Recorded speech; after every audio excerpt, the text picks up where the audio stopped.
Imagine walking into a doctor's office and instead of being given antibiotics or a painkiller, you're handed a jar of leeches or told to drink mercury. Sounds absurd, right?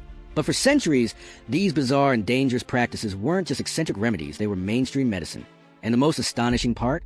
Some of them actually worked, while others left devastation in their wake. Medicine didn't begin with science, as we know it today. It began with desperation. In the face of sickness, people turned to trial and error, to rituals, to anything that might bring relief. Some of these treatments make us shudder now, but at the time, they represented hope. In ancient Egypt, healers used crocodile dung as a poultice to treat infections. Today, that idea sounds disgusting, but they believed its texture and smell might ward off evil forces. The problem? Instead of curing infection, it probably introduced more bacteria into the wound. Then there was trepanation, drilling a hole into the skull to release evil spirits believed to cause seizures, headaches, or madness. Archaeological evidence shows people survived these brutal surgeries, suggesting that even without anesthesia or sterile tools, the procedure didn't always kill them. But imagine the terror of lying down while someone scraped a hole into your head with stone tools, convinced they were setting you free. Fast forward to medieval Europe, and bloodletting was everywhere. Doctors believed that sickness was caused by an imbalance of the body's four humors: blood, phlegm, yellow bile, and black bile. The solution?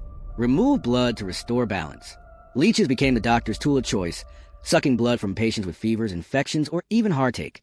Astonishingly, leeches are still used today in microsurgery to improve blood flow after reattachment procedures. A bizarre idea that somehow evolved into real science. But some treatments were far deadlier. Mercury, a toxic metal, was once praised as a cure for syphilis and other ailments. Patients would drink it, apply it to their skin, or inhale its vapors. The result was slow poisoning, tremors, organ damage, madness. And yet, desperate for relief, people accepted mercury as medicine. It's chilling to think how many lives were cut short by the very thing meant to heal them. Opium was another double-edged sword. Used as a powerful painkiller, it dulled agony in ways no other ancient remedy could. But it also enslaved entire societies in addiction, leading to the opium crisis of the 19th century. The line between medicine and poison has always been razor thin. And then there were treatments that sound almost comical today. In Victorian times, corpse medicine was practiced. Yes, you heard that right. People believed consuming ground-up mummy remains, blood, or powdered human skull could cure epilepsy or other conditions. Cannibalism disguised as medicine, practiced not in secret, but openly among elites.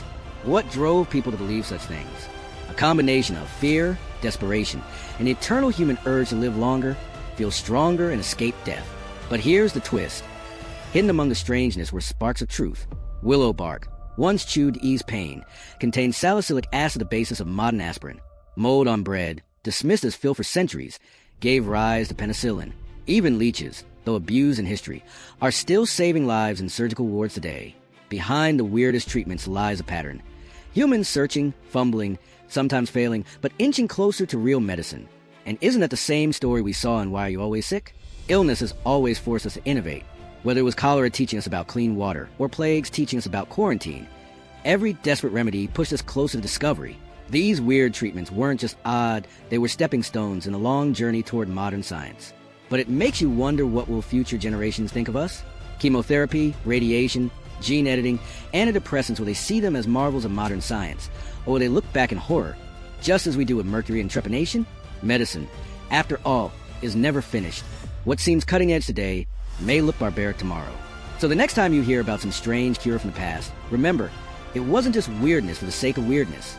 It was humanity's attempt to answer the same eternal question. How do we fight sickness? And at what cost? But here's where we leave you with a thought. If history is filled with bizarre treatments, what strange practices are we living through right now, ones future generations might laugh or cry about? And that's the story of the weirdest medical treatments people actually used. But the story of medicine is far from over. And the next chapter might be even stranger. Thank you for watching. Like and subscribe for more.